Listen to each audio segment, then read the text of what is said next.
I went to Unilag once and I was talking to them. I was talking to the arts department, and there was a young lady who sang, beautiful voice, plays the guitar.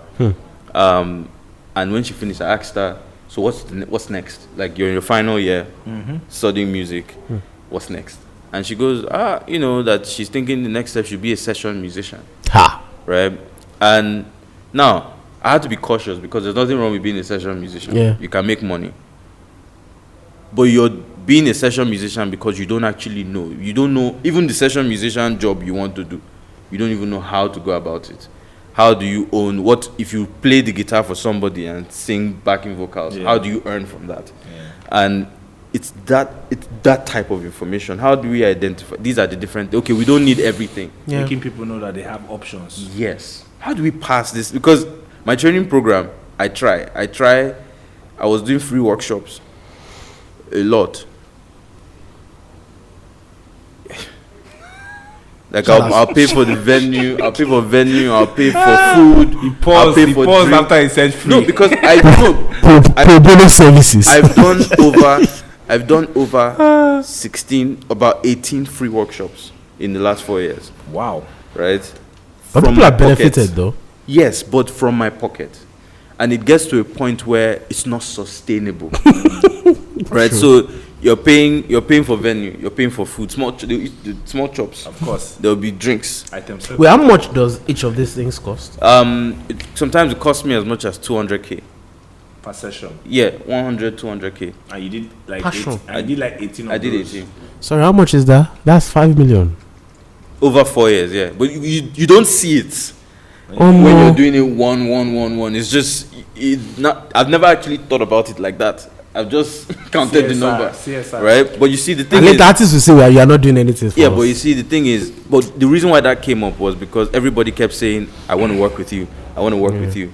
So I said, "Okay, I can't work with everybody, but We I can can teach. I can help. I can advise on what you should do. Yes. You can put your music on amuse.com Yes. or Amuse platform for free. Yes. And you can get revenue. You can do this." So I was doing a lot of that, but the problem with that was, over time, you then realize that, like, now I'm married. You know what I mean? Like, well, my resources can't just go. Yeah. I have to explain things to Yeah, I my agree. wife, and so you begin to rethink. I remember early this year, before Corona struck, I was like, I'm not doing any free session for anybody. If you want, no matter how small, pay. And then Corona hit, and then I was invited for live sessions. I turned down 30 or so. But then I thought about it and I said to myself, if all these people want to talk to me, why don't I just drag them to my Your space? own, yeah. So I created the ebook. The ebook is supposed to be the most affordable way to talk to me. So you buy the ebook in a month, 2K, Yes. and you get access to 2 or 3 Bits of sessions. information. So I do book club sessions. Yes. I do Zoom call. They call in. They ask questions.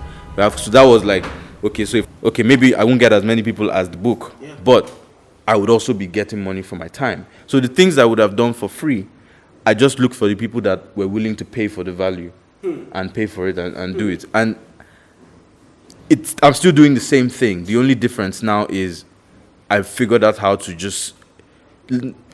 So when I finish and I tell my wife, I can't talk to you for the next 3 hours to 5 hours, I can come back and say, see why.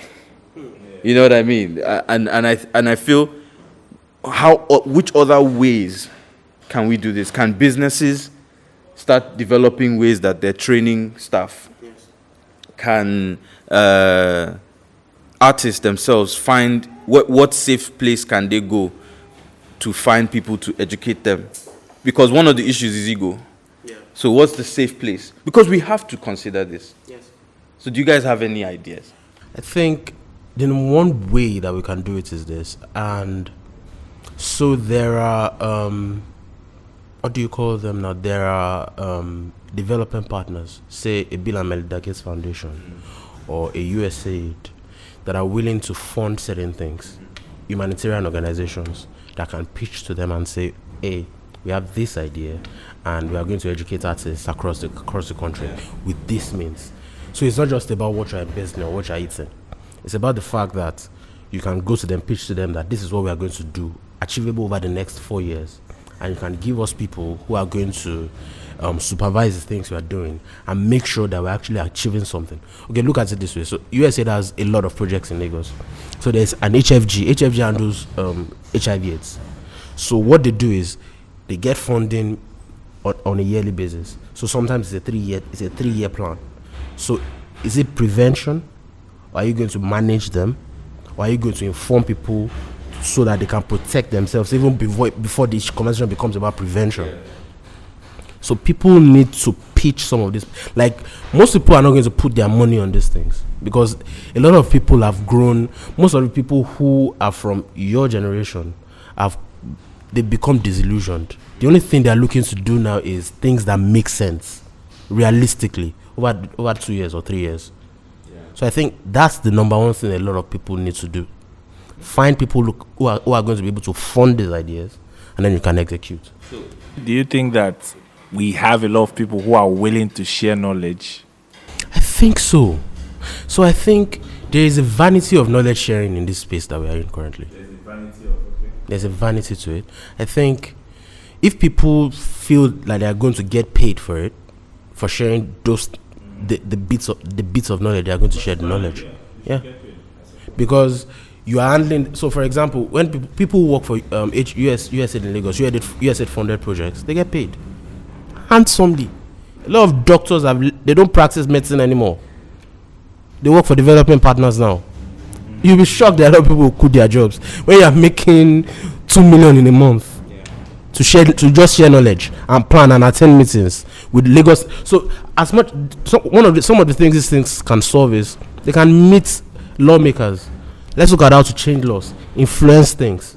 So I remember when I was working for USAID in 2017-ish as a consultant. So people were meeting with Lagos State House of Assembly on how to get pension funds started because they didn't want to release the money into the hands of the government. They didn't trust the system. They wanted laws in place to be able to compel hospitals to take care of HIV patients in a certain way. So would you say this comes back to information? Oh, it does. It does. Because even in preparing a document requires that you've done research and you have an understanding of the problem and your solution. So the only way to provide information gap is to figure out how to get information to the people. Young guys coming in, how do we I'm sure there are some. I've met students from my program who are very interested in not just sharing but just soaking it up. They're willing to work.